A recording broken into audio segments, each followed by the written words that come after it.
What's up, everybody? We back with another episode of Create Education. I'm your host, Steff Weezy. I'm your boy, Day. You know it's me, Plaga, and you already know what I do. Yes, sir. We getting straight into it, man. Today is it's a hard one. This podcast is a hard one.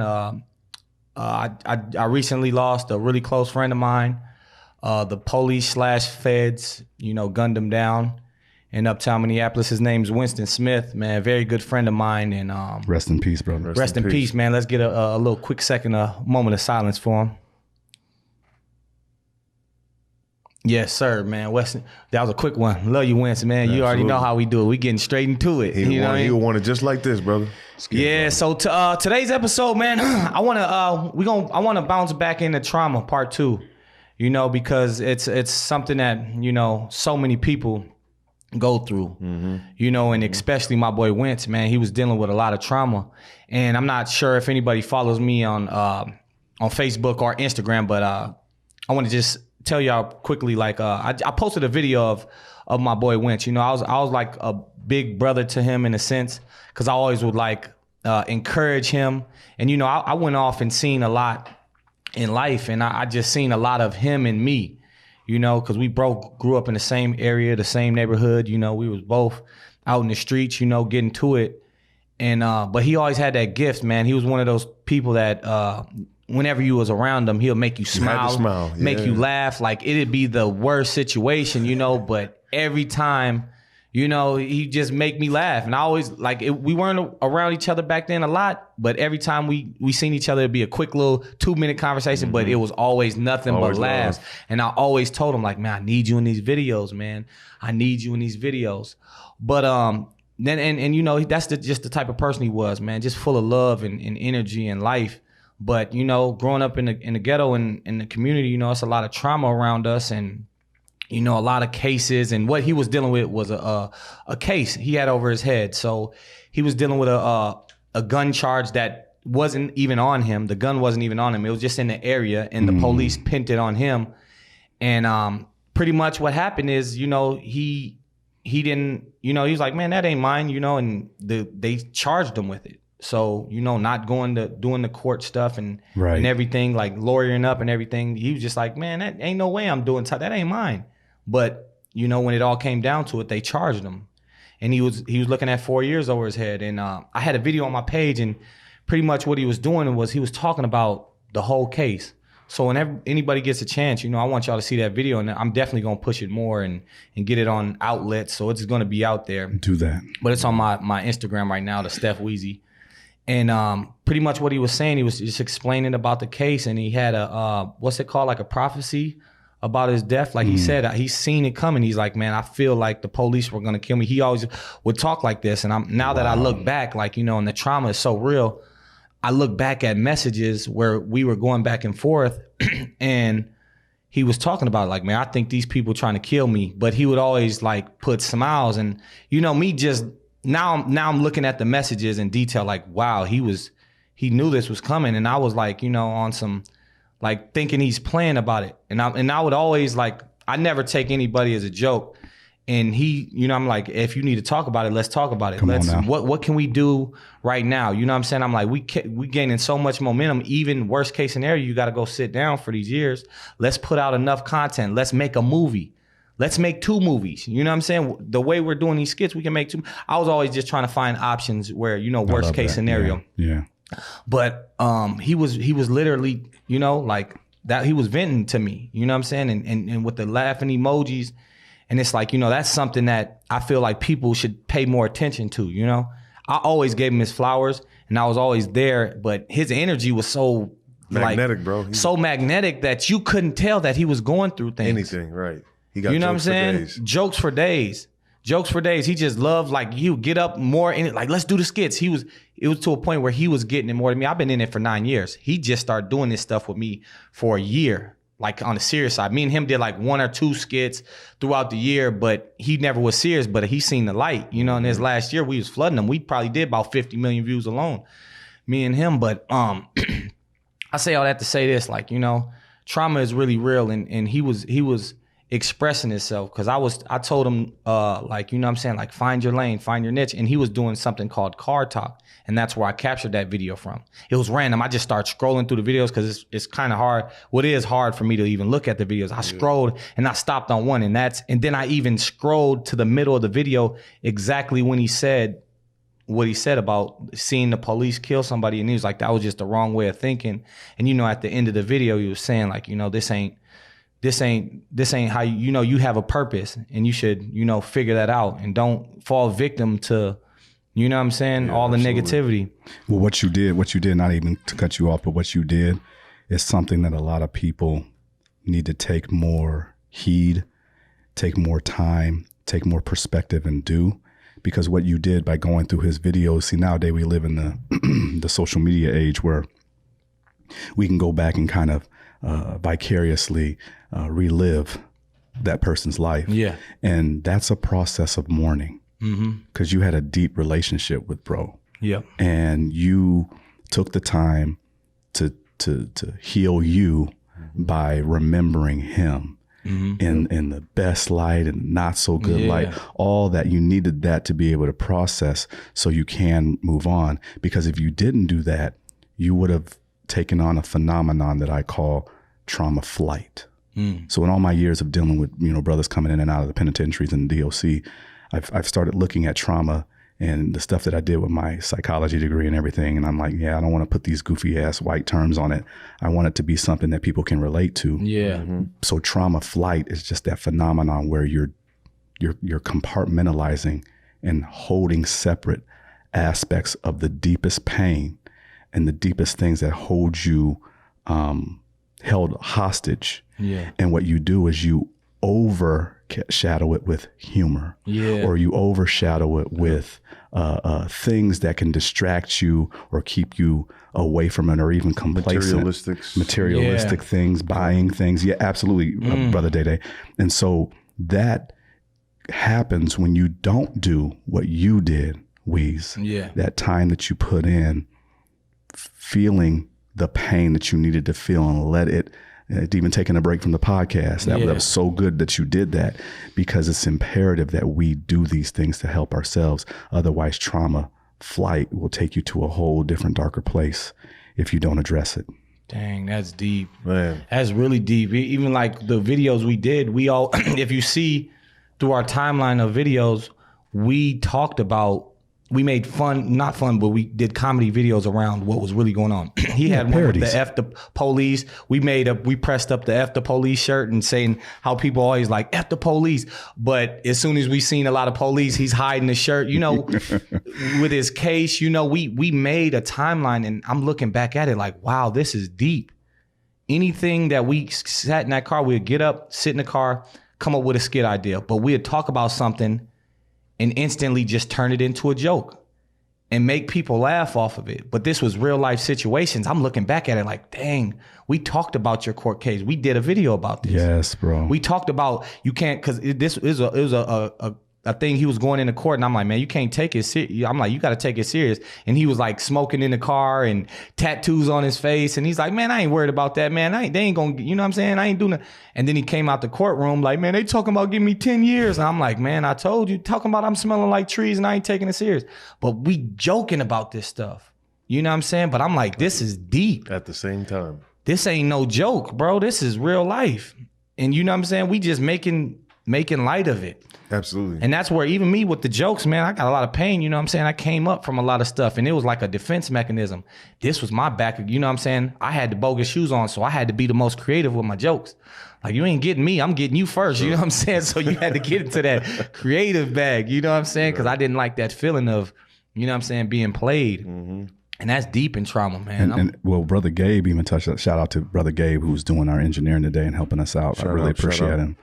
You know, we were talking before the podcast, and he was just saying how it was even tougher being a part of, like, you know, certain aspects of comedy, because there's so many people coming from a dark place. Mm-hmm. And like, you're there, like, it doesn't even almost make sense. Like, you're there to do comedy, but comedy has to be a parody or make fun of real shit. Yeah. They got to get some base from it. It's got to have an origin of something real. And you got to think about it. Even what did Kevin Hart do? He did one that's called Laugh at My Pain. Yep. You know, and I mean, and it's hilarious to all of us because we're in some little weird, twisted way identifying with this guy's pain and laughing at ours too. We almost are literally fucked up as a society when you look at it. One big, massive flag of trauma flight. Man, that's deep, man. I mean, trauma's got many different layers of avenues where it affects not just you, but the people around you. Yeah. You know? And those people around you carry certain energies and vibrations, as we talk about, that correlate to how we move. Whether we want to believe it or feel it or not, the people that we are around, they affect us. Oh yeah, for sure. You know? Yeah, that energy that you have. Yeah, that's what holds you guys back from, I don't want to say not necessarily being vulnerable, but yeah, maybe it is straight up that. What holds you back from expressing an ability to be vulnerable in a situation where you can actually have a conversation with somebody about the things that you're dealing with? Give me some of those things that hold you back personally. I don't like being played. Like, you know what I'm saying? I feel like when I express, like if I expose some real deep stuff, like it always comes back and slaps me in the face. People use it against me, you know, like, you know, my ex, you know, I told her a lot of my deep stuff and she's using that against me, putting it out, you know what I'm saying? And it's like, dang, I feel like I want to bottle all this stuff in. Like I'm scared to get exposed, you know what I'm saying, about certain stuff. And even with like, you know, we went to a retreat and everything. I knew that was a big part of my life, like to get out stuff, because I bottled that up. What was that? Was it like a little therapy session? Yeah, it was like a therapy session. Trauma thing? Or trauma, like it was retreat? Like a trauma retreat. Yeah, trauma retreat. Oh, that's what's up. A few of us got together. And I spoke. I said stuff that I never tell anybody. You know, I told some of my deepest, what's it called? Like deepest secrets that hurt me. Yeah. You know what I'm saying? To some people, they're like, what? Whatever. But to me, I express these things and I'm shaking, crying, barely can get these out. That's how much it fucking hurt me. You know what I'm saying? I'm like, damn, this is really affecting me. That's real. And still to this day, it still affects me. And I'm still working on how to get over that hump of that trauma. But I got up in front of people and I'm saying this stuff that really affected me as a kid, and it affects me now. And you take it every day, bro. Every day. Every day is another day to make some change and to add to the successful story of the transition. Yeah. Facts. It definitely builds though. Like I'm definitely getting stronger though, as far as like, you know, I feel like I'm relatable a lot to a lot of people now, because prior to most of my traumatic experiences, I didn't know how I felt. And I didn't know how to relate to certain people. So now, like something as simple as a custody battle that's, you know, so tough. Right. You know, and I expressed something on social media and I got so many hitbacks, but now I'm just engaged with everybody. You need to call me. Because I understand that pain. It's not something to play with, bro. And it's hard to correlate with if you don't go through it. If you don't go through it, it's like, oh, you don't know. It's like, I know the homie who had some problems, man, that was kind of fucked up. But you can't feel the homie pain, though, because he not expressing to you how hurt he is. That's all that BS is going on in the courtroom, or somebody's saying this or that about him that ain't true and trying to, you know, all that. Yeah, that's deep. But to answer your question, that's like just being vulnerable. Like that's what holds me back. I don't like people to use it against me in the wrong way, because it's like, I just told you some heartwarming stuff, some real stuff, and you using it against me. Like, wasn't that sad though? Up. That the people that are closest to you can reflect burning arrows of your own deepest pains right back at you. Man. And so it makes you even wonder, were we even that close in the first place? Was this all one big jug? Was this all one big bamboozle, a game? You know, what about you, Day Day? How would you address that question? I think the way I would put it is very similar to Weez, to having that exposure, being able to fully be vulnerable. I don't think I've ever been able to. I was also a part of that retreat, trauma retreat, and shit. Like it was something that was very deep for me that probably ain't really that big of a deal to a lot of people, but to me it caused me a lot of pain and made me change the way I move. It makes everything differently for me. You know what I mean? So just putting the things out there that can hurt you and then have people use those same things that you've given them. It's like I gave you a gun and you shot me with it. Right. Yeah. It's like, damn, bro, that was supposed to be for everybody else. Yeah. That was supposed to be to protect us from that. Yeah. Not you from me, you know? Man. And we try to give our brothers that Benefit of the doubt. yes, without even, you know, making them go through a rigorous course of saying, no, this person's valuable enough. He values me enough to not do no BS or play me or blah, blah, blah. You know? And it's almost like you wanted to put them, like hindsight being 2020 when they play you, you almost wanted to go back and be like, I want to put you through the 3rd degree and really see what you about. See if you really about me. If you really, I want to sit you under the spotlight like they do in those movies and just interrogate the shit out of you. Man. And figure out why you're so fucked up. Yeah. But it's so sad because another phenomenon we get together on is trauma bonding. We all been through some things. Yeah. Isn't it crazy though? Yep. Sometimes I think that's why people, to some degree, enjoy watching certain movies like tragedies. Yeah. Or back in the day when Shakespeare had a bunch of plays, right?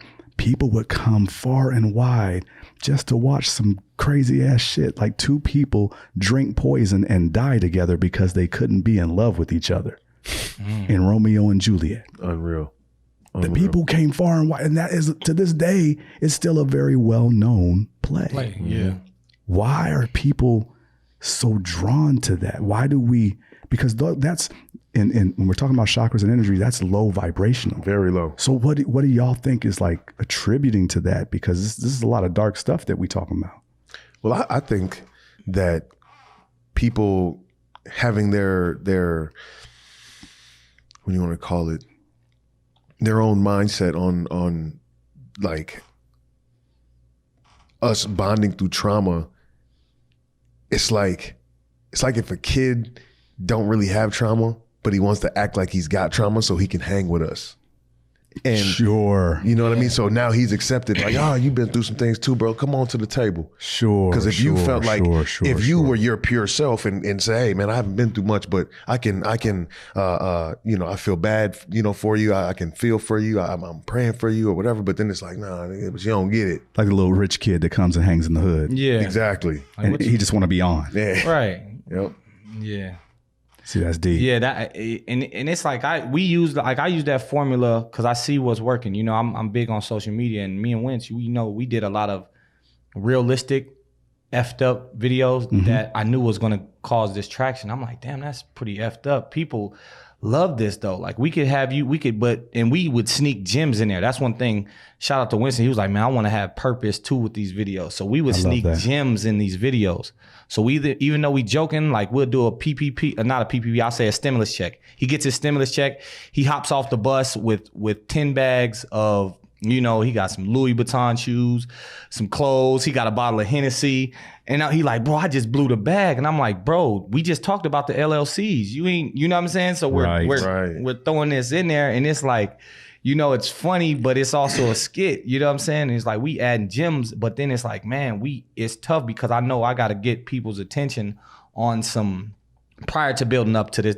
This is like recently, but prior to that, we would have to do videos bogus, like me, something just so wrong, like me about to fight him owing me for a game. Like I pull up on him and act like I'm about to fight him, but I know like people like this type people are drawn to that, drawn to fights and just like shootouts. Like people, the stuff people send me, I'm like, man, send me some gratitude, have a great day. People send me a shooting at 6 a.m. I wake up to a damn someone getting shot, you know what I'm saying, over deep, coconut in Costa Rica. I'm like, man, why you sending me this in the morning? Like, let me get this is where you at. But I also feel, to add that to that, I also feel that so many people don't live their lives that they focus on the lives that they wish they lived. So like people who watch fucking, what's that old shit? Days of Our Lives, those kind of soap operas, man, and they're deep. And the people that are watching them have been watching them for 15 years. And they never end. And they never end. And it's like, why are you so locked into this? I don't even get it. Instead of living some real life, you're sitting here for 3-4 hours dedicated Yes, bro. to someone else's life that you're pretending to be a part of. Yeah. Or understand at least, or you are just being entertained by it. I've seen that stuff so many times too, even growing up as a kid. You see everybody who has, let's just think of a regular job, any regular job, right? And they're so drawn into that because they're actually living vicariously through someone else's drama. Mm-hmm. And we all, to a certain degree, here's where social media is real fucked up. And I'm not hating on people who love social media. Yeah, I get it. We all tag in, we all do what we do. But people are living vicariously through other people's images and statements and achievements. And some of these achievements aren't, a lot of these achievements aren't even really authentic and real. They ain't even real, right? And it comes from a deeper place. So we're all kind of like trying to mask this form of trauma, and we seeking these little micro doses of trauma flight because we really don't even want to look at ourselves deeply and say, well, why am I not just going out here and trying to achieve the best me that I can be? Mm-hmm. Why do I got to go and watch you on your social media platform in order to get that? And I know you do social media, so we're not going to stop anybody from watching your videos. Taking pretty shots. Yeah, delete. just follow me though, because I'm dropping the gems on there. You know what I'm saying? But what you said was actually even a little bit scary to me. You have to put out a video that addresses or even enhances a form of trauma flight. Yeah. Not negatively, not maliciously, but you're just entertaining folks. And then you have to sneak education in there. Yeah. Come on, because people don't want to hear it. You gotta be strategic. People don't want to hear it. People They don't want to hear that. They want to see mess. They want to. I'm like, dang, this is the formula that's working. I'm like, dang, I've been doing videos for 9 years, trying to make y'all laugh on a positive note, just straight jokes. But I'm like, y'all like mess. Y'all like me arguing with my girl and having to split the check with her. You know what I'm saying? Yeah. You know, they like this stuff. I'm like, what? That shit is funny though. I'm like, okay, I gotta. This is working, man. Let me just keep going with this. Right. Yeah, and it's like, yeah. And some people can't separate the Weezy you off Instagram and the reality. Like, nigga, that's him. That's not him. That's all the day. It's scary to the point where they know me and they're asking are these skits real? I'm like, whoa, this is getting too deep. Y'all are really falling for these skits. Did you really split the check with your girl, bro? Bro, they really believe in it. Come on, I get messages. People came up to him. I was with him. Social media is getting scary. People don't know how to. I've seen your skits, bro. I've seen your skits, and I gotta admit, I shout out to you. You do your thing. They're hilarious. It's another layer of parody and comedy. But people are coming up to you and asking you if you're the character that you're playing. Yeah, I get deep messages. I want to read this message off to y'all. It was so interesting. She was bashing me like, you don't even look like the type of dude that can afford a $600 steak. I did a skit with my girl, and now I'm like, it was a long message. Why would she even go with you? You give off creepy vibes anyways. I don't know. I'm like, what the? This is all a skit. Does she understand you're holding the phone, or the phone is being held? I don't. That's what I'm saying. People's brains it's a lot of interesting people out here in this earth. And they make sense of a lot of things that don't make sense. That's why I understand Hollywood so much. I'm like, oh, this is just smoke and mirror. Even with rappers, I'm gonna keep it a buck with y'all. I've been around some of the top celebrities in the world. These people are unhappy. They feel like they're in the zoo. Like if you're with them, they're not happy. I'm like, or they have a lot of coping mechanisms. Yeah, I'm like, oh, this ain't what I thought it was. You know what I'm saying? I'm thinking celebrity, this is like coming from the hood, this is the top. I seen it firsthand. I'm like, no, this was a lie. Yeah. We've been fooled out here. You know what I'm saying? Like, see, that reminds me of another phenomenon called trauma bonding recruitment. And that phenomenon is when I'll sum it up like this. You ever heard the old saying, misery loves company? Yes. That's facts. So these folks are getting into their headspace of whatever's keeping them held back and not addressing their traumas, but they're loving going out and grabbing other individuals who are sort of going through the same thing. And or even worse. Like a miserable person loves hanging with a more miserable person. That's sad. They doing Because like, they worse than me. They just you can't say nothing to me. You worse than me. Hating on people and then turn around and hate on them. That's true. Yeah. Have you ever grown up like I hate to say it, but even growing up, some of my aunties, some family members, I'll just say it like that, were just sitting there and just talking shit about everybody. Everybody. In the neighborhood. Yeah. And then to drown themselves out, they start drinking. And then they start talking shit about each other. Yo, stank bitch. Yeah. And it's like, whoa, wait, hold on. Whoa. Y'all went from kicking it and cooking food, talking about everybody else, and then y'all immediately went in on each other. That's some deep one trigger, just, you know what I'm saying? That's it. And the thing about it is like I'm the trauma, like I thank God, like, you know, I got to see more in life and I got to experience more, but I was right in the mix of the worst trauma of the trauma. For sure. And just to see that, you know what I'm saying? It's like, you could just see somebody talking. I'm like, dang, this is pure trauma. Like, what are you know what I'm saying? Like, you could just look at it like, what are you talking about? Or it's like they're possessed. Yeah, like, by a, like, are you serious? It literally looks like it's a demon of some sort that's coming out of them. Yeah. Because, you know, we've had friends that we thought were our friends.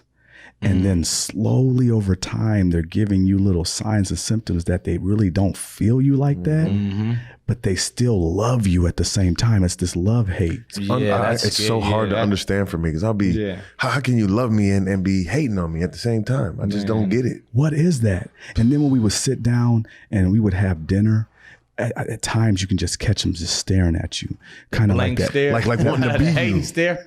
No, it's like you catch them like, is everything good? No, they had to snap out of it. It's damn near like I know exactly what you're talking about. It's so true, bro. And you're just looking at them like, oh my God, do you really feel me, or are you thinking about killing me? Right. Like, what is this? Or do you wish you were me? Strange. A lot passion. of that. You know, it's like a lot of, man, I wish I was either him or sitting in his position or something to that dynamic that like fuels them. And I feel like people just stop themselves from saying, you know what? I genuinely admire what you do. Yeah. I feel what you do.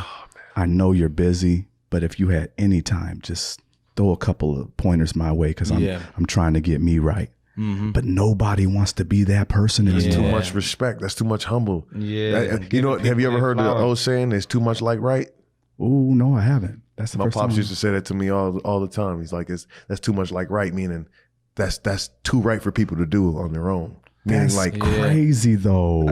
But it made so much sense to me. He's like, it does make sense. Open the door for somebody. Like, I'm coming up to the door. You're about to come through it. Why not just keep it open? That's too much like right. Somebody's just gonna walk past and let it shut right in front of me. Boop. Like, come on. Man. Well, you know, I hate that shit. I hate when I go to open a door for somebody and they just walk through like I was supposed to open it for them. Don't say nothing. I can't like get a fucking thank you. servant. I'd be damn near like, excuse you.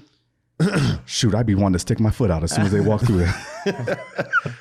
But that's trauma too. Yeah. Right. That's all it. Like you sometimes I wonder what's going on in that person's mind as they're just walking through the door and they just are feeling so pompous and narcissistic and regal that you don't even realize that a person is taking time out of their life to honor you. Right. No one thinks on this level anymore. And when it coming back to the whole thing with Winston, I just want to understand, you know, we are looking at him and what he went through, but we really aren't understanding his life and his pain and other brothers like him, right? I'm using Winston as the example, but there's too many examples out here. So many people out here going through. And that pain, bro, like when you were with him and you did these videos, did it ever come out or was it always kind of hidden? Did you ever have the signs? We would, I had the signs because he talked about it, but this was like a year ago when he talked about it. And all I was doing is, like I said, like the solutions, like, man, we can just keep it going. Like, don't even worry if this happens. But he was going through it past and he didn't say nothing else after that day. So I knew about it, but he never brought it up. I'm like, is this like really, did it get dropped or anything? He didn't bring it up. So I didn't know. I just recently seen this video, you know what I'm saying? The video, because when we get up and just knock out skits. It's all fun, energy. We always laugh and we always trying to find a laugh. You know what I'm saying? Yeah, I get that. So But then I was reading, like, I watched this story one time, and I recently, I want to actually share it with y'all. Let me share. Please do. Take your time. Take your time. Because I was watching his story.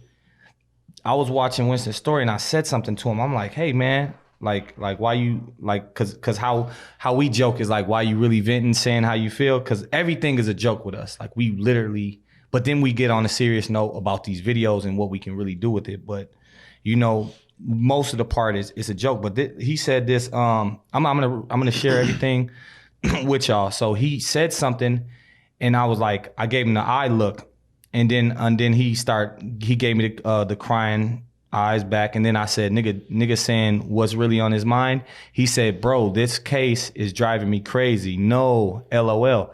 And then I said, on a serious note, and then he said, trying to weasel my way into a miracle. Dead ass. So in the hood, dead ass is like, man, I'm serious. Right. So I'm saying, I'm like, bro, you got to keep that positive mindset. He said, not on no crazy shit, but I'm like, damn, they finna try to kill my ass. This shit is scary, laughing but serious. And I said, use your brain at the same time. And what can we do on the legal side? And then he said, these hood movies is fucking my head up. That's the only thing keeping me cool. I said, facts, you going through a lot right now, and you have to pay attention to that.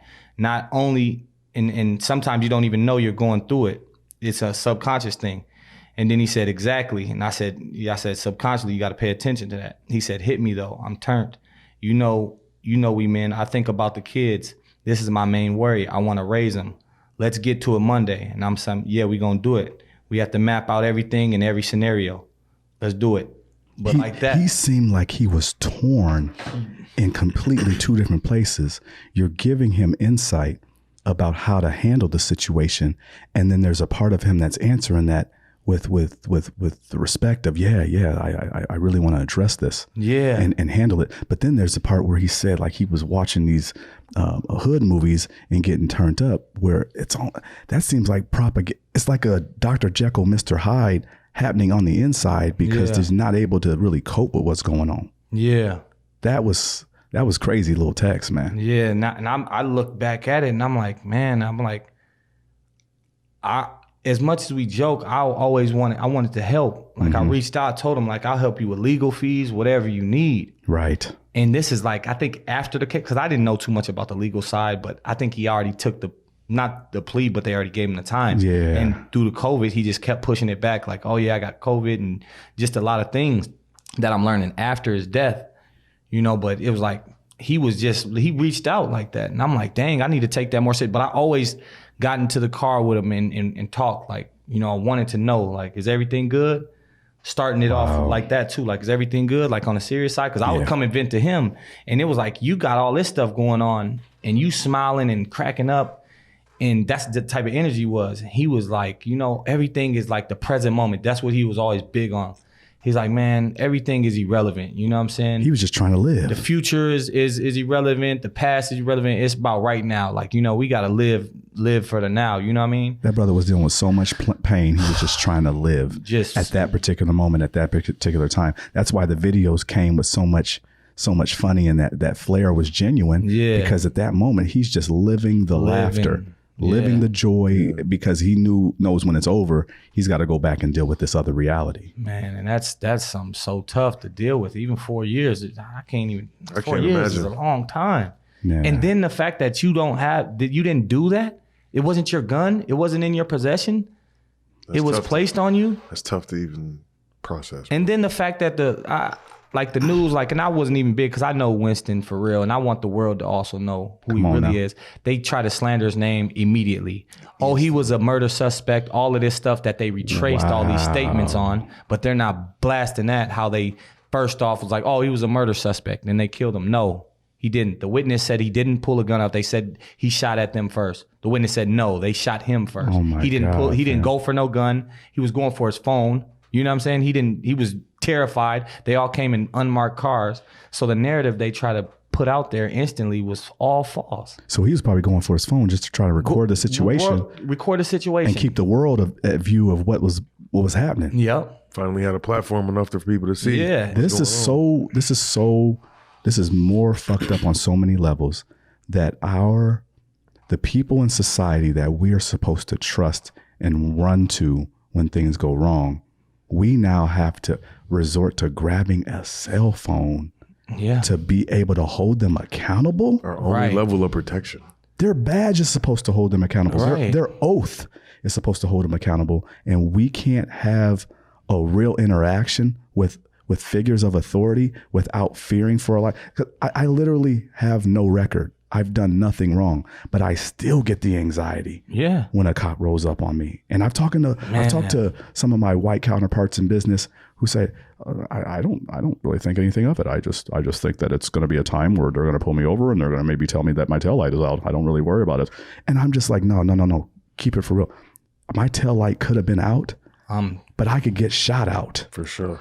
If I just moved differently than you. We know too many situations. Bob. Right. We know too many situations where someone's lost their life over a taillight. They're like it's like a real like op, bro. Like you riding around and I get that anxiety anytime I see him. Oh man. I'm looking at them 4 cars. I got my license, registration, nice car, everything. I'm like, I hope they don't get behind me. I'm literally nervous. Like matter what, anytime I see him, everything's legit. And you're probably just going to get something to eat. And I'm nervous anytime I see the police. I hope they don't get behind me. I hope they ain't looking at me. That's really a trauma. Literally, that is very a trauma. That's what we deal with, bro. And that's something that, like, you know, it's hard for, especially like when our white counterparts are like, man, I feel what you're going through. Don't say that. Don't say it like that. You probably can, you know, understand from the conversation, but you can never feel it. Yeah, you know it's different. And they have a perspective. They don't really know, right? And I think the thing that we're actually touching on is there's a cultural trauma that's been embedded within us. And it's not the same thing that we can relate to just any other type of trauma. It's almost like we grew up with it. There's an understanding. If you have a black mom, she's very protective of her young black man. Yeah. Because you don't know if he's going to go outside and come back home. You know, whether it's a situation with the neighborhood that they live in or just being a different skin color and being at the wrong place at the wrong time, you all of a sudden catch a lot of charges. A lot of the guys that I've dealt with in DOC have told me those exact stories.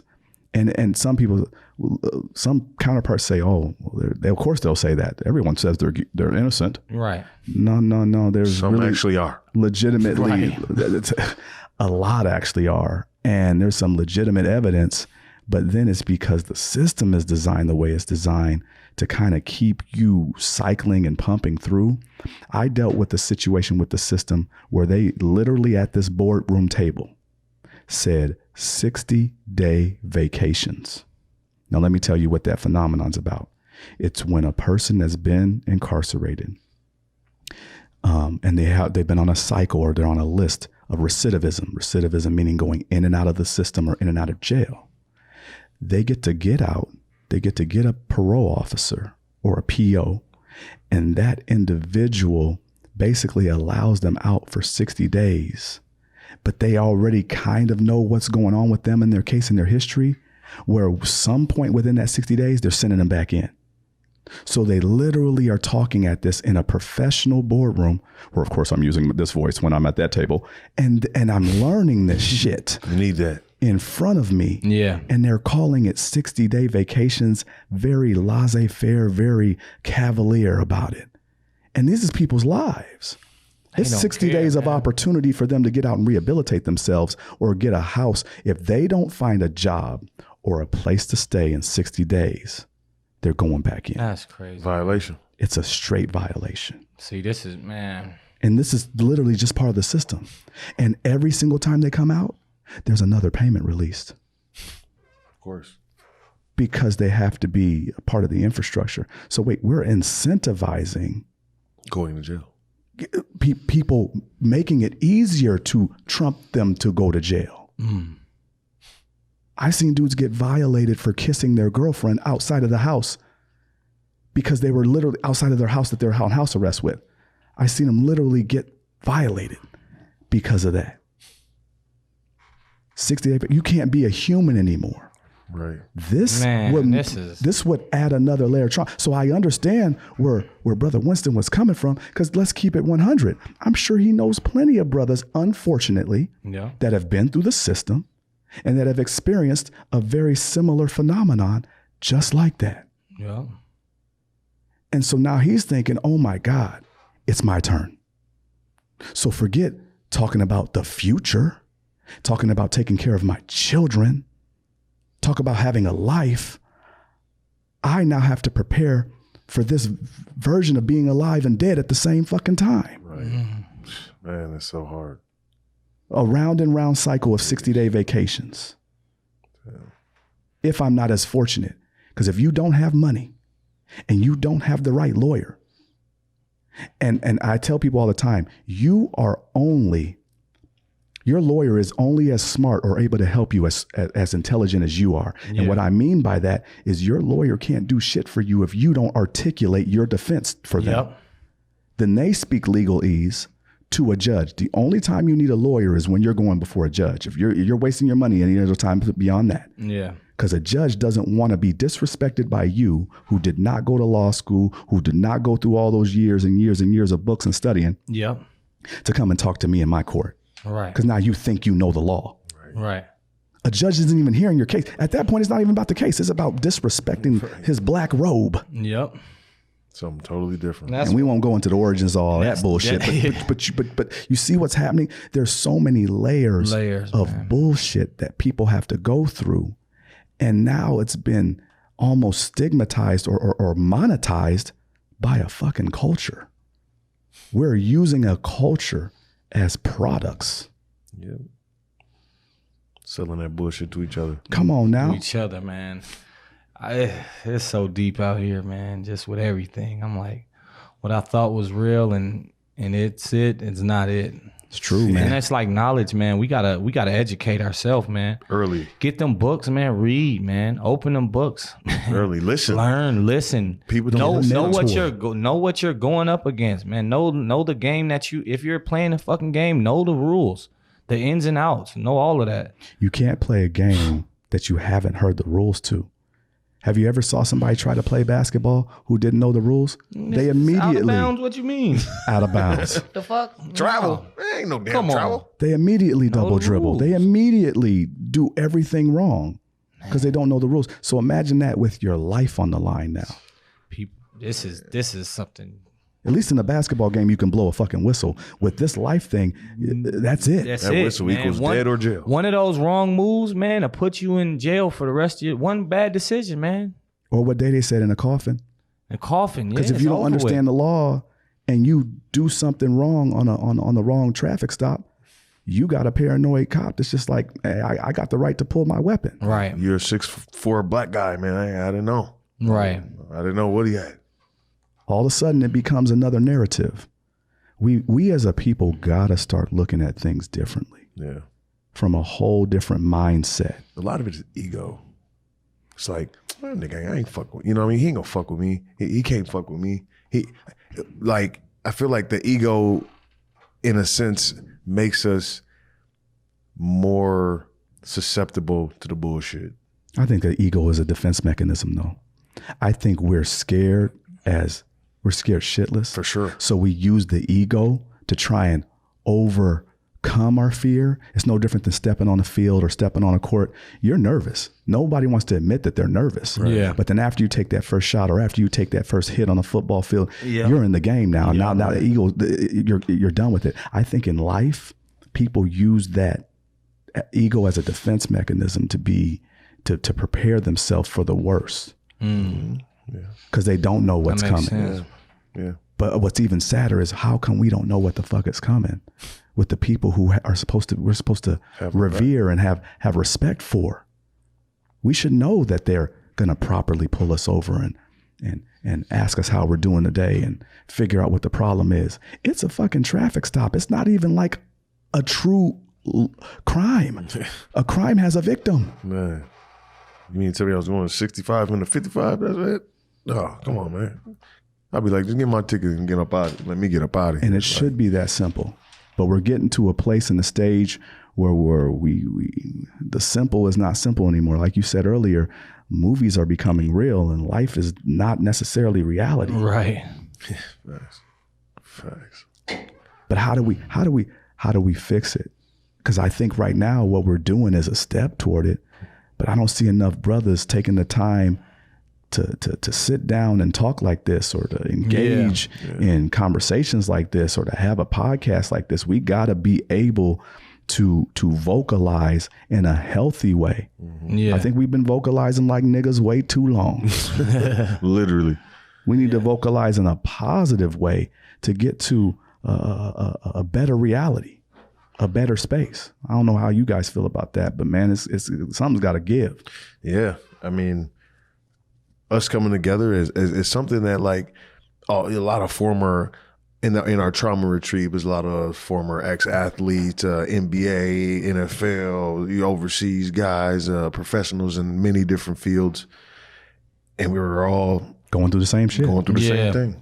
And it was just like, it was a, if we create more of a safe space for each other, I feel like it'll be a safer space for each other. Yeah. You know? So true. Yeah. So true.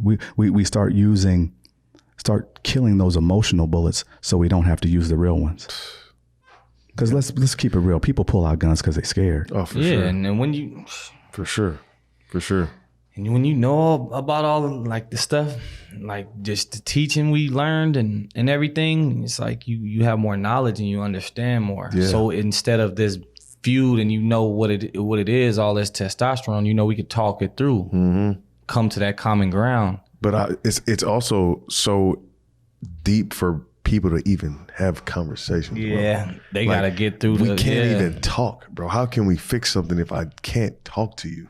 Yeah, and everything, you're right all the time. And they correlated with, they can throw, let's box it out, or let's fight, or let's shoot it, or whatever. Or they got to get the last word. Like, as soon as you start to articulate a valid point, then someone wants to go, I don't even know what you're talking about. Right. And it gets really ignorant. It gets louder. It gets more, definitely ignorant. So I think this is a first step. We get better, they get better. Yeah. We're going to keep pumping things out to y'all. We're going to keep coming at you with this, real speak. Today it was about trauma. We're going to keep always talking about that financial intelligence and bring it to you right. Because that's part of the trauma too. Yeah. That's actually a major factor in trauma. Come on now. When people feel like they don't have, they're going to go out there and figure out a way to have. And people just want to have something. In all them cases, you know what I'm saying? Most of them, it's like, it's around money. Yeah. Somebody was trying to do something to get to the money, or do something scrupulous. When I was, like on the hustling side, that's all I was thinking about. Like, man, it was just trying to get more money. We wasn't trying to hurt nobody. We were just trying to double up, triple up.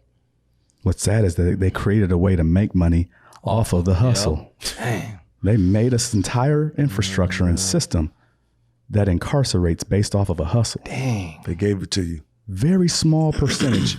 Don't get it twisted now. Some of them motherfuckers need to be in prison. Oh, for sure. Yeah. But that's a very small percentage of the population. All motherfuckers out here. The rest of them are just a bag grab that just went the wrong way for them. Mm-hmm. And at the end of the day, we're just going to keep trying to help y'all figure it out while we figure it out too. And with that being said, mic check 1 2 1 2. Mic check 1 2 1 2. We out.